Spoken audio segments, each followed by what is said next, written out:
Mano, eu comecei a investir em 2015, então foi antes das dívidas, né? Como o Vinícius falou. Na época eu recebia R$ 680, a mensalidade da faculdade 640. E só sobrava R$ 40 por mês.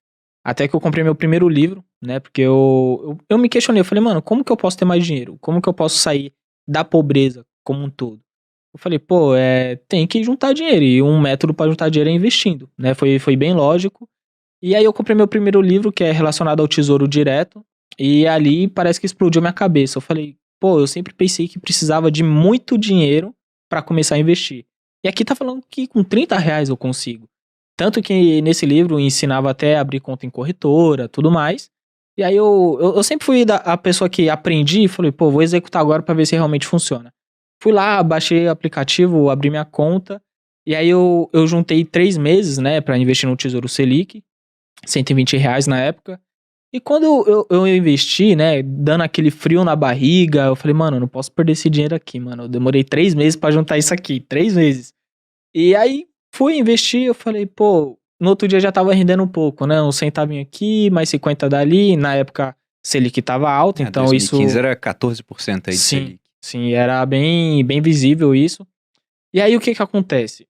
Juntei minha reserva de emergência, né? E parte dela, quase tudo, na verdade, foi quitar na dívida também junto com a parte que a gente vendeu lá, as mercadorias. E aí eu voltei a fazer minha reserva de emergência. E nesse período, eu sempre continuei estudando.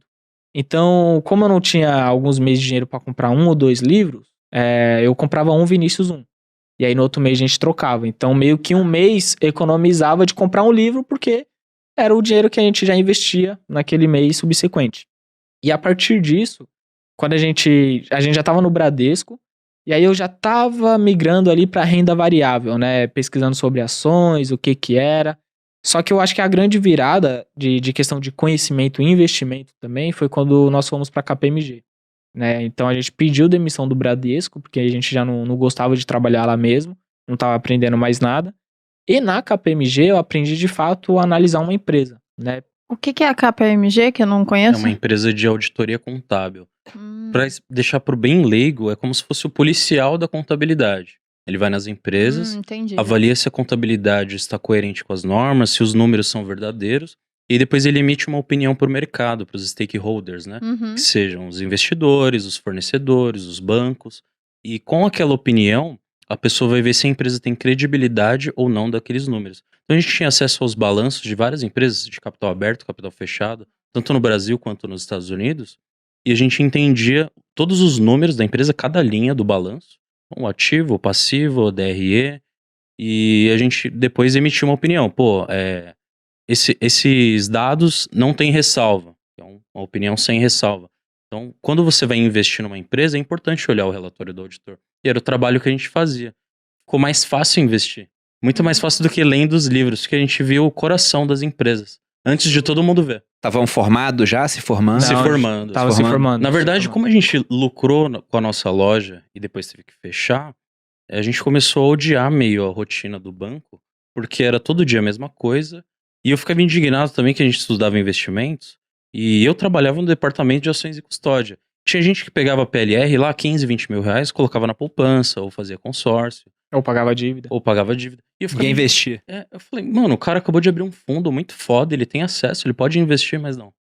Pega a grana e não investe. É muito doido isso. E você percebe que isso acontece em bancos, em corretoras, funcionários que sabem lá apertar os botões, que sabem vender produtos para os clientes, mas eles não entendem como analisar isso e aplicar para a vida pessoal deles. É muito sobre mentalidade, eu acho. A pessoa não acredita, é igual vocês pensaram, vocês saíram total da caixinha e falaram, não, eu quero investir, quero ganhar dinheiro, quero ter mais dinheiro. Acredito que isso é bem diferente do que vocês viveram na infância e na educação primária. Eu acho que o primeiro ponto é justamente não se conformar com a situação que tá vivendo hoje, ou agora, né? Então, é claro que isso vai de pessoa para pessoa, mas eu nasci num ambiente que eu falei, mano, eu odeio andar de ônibus, né, lotado. Muitas vezes, em episódio de escola mesmo, na quinta série, eu era um dos alunos que não tinha uniforme na escola e a professora me cobrava todo santo dia uniforme e minha mãe não tinha condições de comprar. E teve um dia que ela me chamou de pobretão na frente da sala toda. Então são episódios que vai ficando na mente, falando, mano, nunca mais eu quero passar por isso.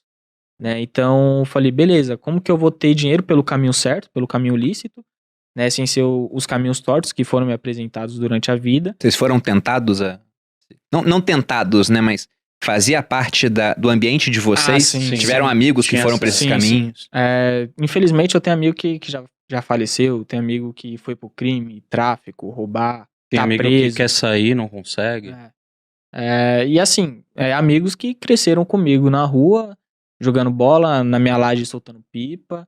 E até que eu falei, mano, não é possível que esse é o único caminho, tá ligado? Porque na visão do jovem, né, isso passou por mim também, eu via, tipo, os caras mais velhos, assim, na quebrada, na favela, de moto cara de 30 a 40 mil reais, com a melhor roupa, comendo bem, meio que ostentando também. E aquele é a referência, querendo ou não, que você tem mais próximo a ti. Só que eu me questionava, eu falei, como que esse cara conseguiu isso? Né? E quando eu sempre descobria que era pelo caminho meio errado, eu falei, eu prefiro receber que seja R$ 1.000 pro resto da vida, trabalhando certo, do que correr esse tipo de risco. E esse risco se materializava. Vocês viram também gente morrendo muito cedo. Sim. Teve um amigo meu, que eu acho que já faz 1 ano e meio pra 2 anos, que ele foi morto mesmo, tipo, jogaram ele no rio, e é isso. Por causa de crime, essas paradas todas, e cresceu comigo, tá ligado? Na rua de casa, assim, o gaguinho lá. Então, são exemplos que eu falo, mano, não quero isso pra mim. E ainda mais relacionado o que eu quero passar pra minha família, né? Porque eu fui criado pela minha mãe e pela minha avó, com a ausência do meu pai, e de certa forma eu era o homem da casa mesmo, que sei lá, com 10, 15 anos de idade, tá ligado? E, pô, na minha família eu fui o primeiro a se formar numa faculdade.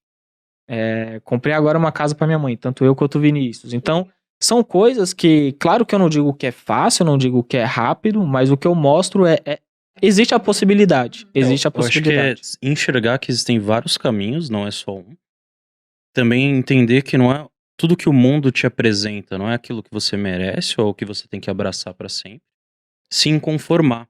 E as situações passadas difíceis, como ser chamado de pobretão na escola, pegar o busão lotado, tomar chuva, o sapato social abrir, indo pra Nossa. faculdade, no metrô Hoje a gente alagado. lembra disso, dá gente até dá risada. risada. São coisas que, infelizmente, algumas pessoas acabam se deprimindo, e é difícil mesmo, só que o ideal é usar isso como combustível pra você sair de lá. Então, tipo, eu odiava andar de ônibus. Eu lembro quando a gente criou o canal, eu falei, mano, ano que vem a gente nunca mais vai pegar um ônibus. E a gente nunca mais pegou. Porque eu sentia Começou a usar raiva. bicicleta no começo. É. O canal deve ter demorado um tempinho pra engrenar. patins. Não tinha que sair de Não, casa. demorou uns 6 meses e não tinha que sair de casa. É mais fácil. Pandemia, Agora faz pô, não sentido. pegava ônibus, pandemia. Mas sobre esse ponto da questão do caminho errado, né? De ser tentado ali, por exemplo, pelo tráfico de drogas. Eu nunca tive essa vivência assim acontecendo comigo pertinho, esse tipo de caminho sendo oferecido. Mas durante o tempo que eu fui militar, lá no Rio de Janeiro, geralmente quem serve é o cara muito humilde, que vem de uma comunidade. E aí, o cara tá servindo o exército 1 ano, ele aprende a atirar, ele aprende a fazer manutenção em arma. Então alguém vai, chega na vida dele e fala, cara, você não quer sair do exército? Pra vir ganhar 10 mil aqui, não é pra matar ninguém não. É só pra fazer manutenção do nosso armamento. Então o cara começa assim, começa a limpar a arma, não sei o quê, daqui a pouco faz uma coisa, faz outra. E tem história lá de chefe de tráfico de facção lá no Rio de Janeiro, que serviu o exército, era soldado, era cabo, e o cara tá lá. Dominou, né, uma certa região por conta disso aí. Mas é porque também acaba sendo muito tentador pro cara. Você vê, nossa, vou sair do Mais fácil, exército, né? O caminho mais tudo que eu fácil. aprendi não vou conseguir usar em lugar nenhum, né? Não tenho, por exemplo, know-how em outra área pra conseguir um bom emprego, e aqui eu vou ganhar muito. Então, é um jogo de escolhas onde se o cara ele não for muito maduro, ele acaba indo pra esse lado. Porque de um lado você tem uma recompensa muito palpável de cara, sendo que a parte negativa talvez nunca apareça, mas quando aparece pode ser o final da sua vida. E do outro você tem a ausência desse risco de vida, mas uma recompensa que é impalpável, que talvez nunca apareça. Então o cara que ele é muito imediatista, ele acaba tomando esse caminho e vários falecem, né?